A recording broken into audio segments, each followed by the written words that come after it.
Hey everybody, it's Kim, the homeschooling Grammy, and today I'm going to be sharing with you what we read in our homeschool for the month of June 2021. So if you are interested, please stick around and we will get started.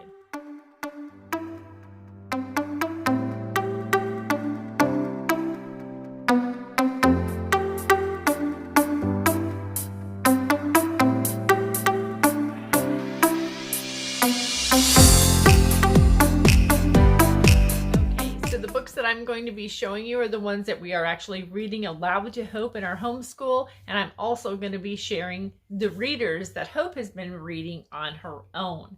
So let's start first off with the readers that Hope has been reading. So the first one that she read in the month of June was Prairie School by Avi. And I'm going to go ahead and just give you a synopsis. In the 1880s, Noah works hard on the family farm and roams free on the Colorado prairie. One day, his Aunt Dora arrives to give him some schooling. Noah doesn't think he needs it. What use is reading on the prairie? But what Noah discovers will change his life forever.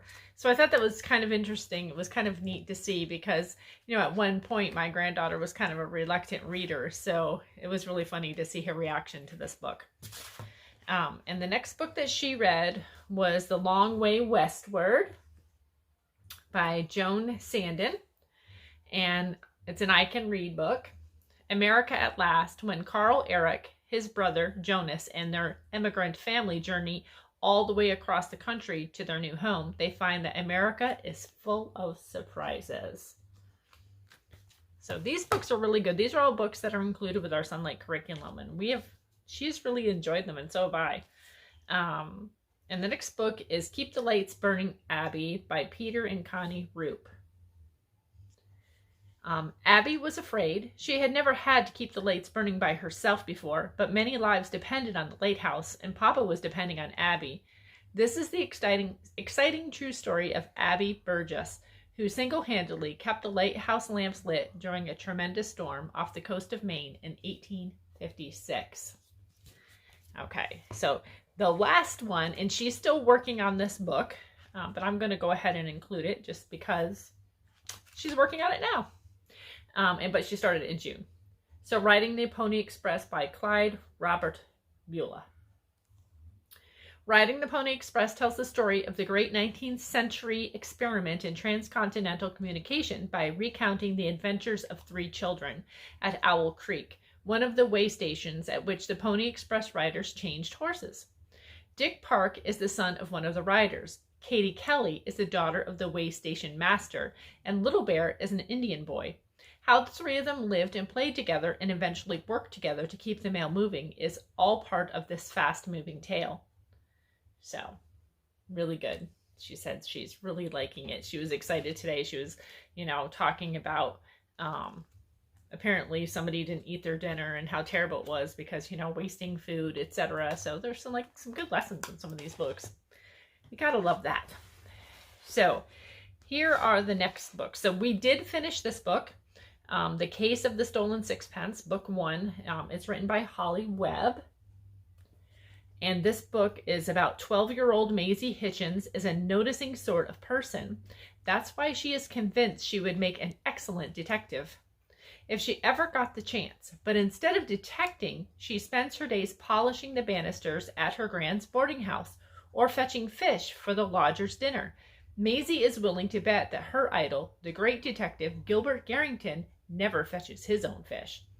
Maisie's chance comes when she notices a wriggling sack discarded in an alley with a half-drowned puppy inside. Who would try to get rid of a sweet little dog? The mystery becomes her very first case. But when Maisie's friend George is accused of stealing coins from the butcher shop where he works, she finds herself with a proper crime to solve. While she spends less time peeling potatoes and more time searching for evidence, the clues pile up, and so do Gran's questions about where she's always running off to. Can Maisie find the culprit and her new canine assistant would be drowning, clear George's name, and keep up with her chores? It's all in a day's work for London's youngest detective. This book was really cute. We really enjoyed it. So now these next two books we're currently reading with her. Actually, Poppy is reading this one with her in the evening, and I'm reading the other one during the day. And this one is Mindy Kim by Lila Lee. It's Mindy Kim and the Lunar New Year Parade. So Mindy is excited to go to the annual Lunar New Year Parade in her new town. She is especially excited for a few things. Wearing the special hanbok she picked out with her mom, yummy food, fun performances from different Asian groups, and her new BFF Sally will be joining her too. But the parade fun doesn't go exactly as planned. Can Mindy find her way to celebrate? And last but not least is The School Story by Andrew Clements.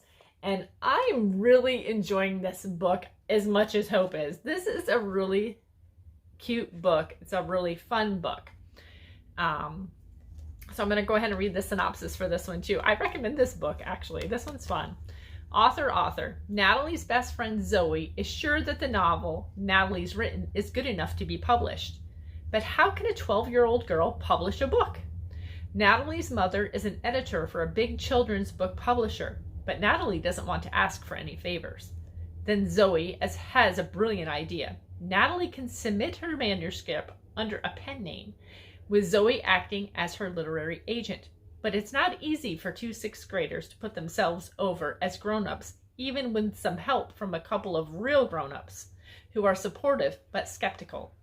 The next best-selling school story may be in their hands, but can Natalie and Zoe pull off their masquerade? And so far, we're a little more than halfway through. It has been so fun. Sunlight tells you read this many chapters, but I'm telling you what, some days it's really hard because this one's cute. So those are the read alouds and the readers that we have either finished or are still working on for the month of June. I hope that this video was a blessing to you. God bless, and I will talk to you in the next video.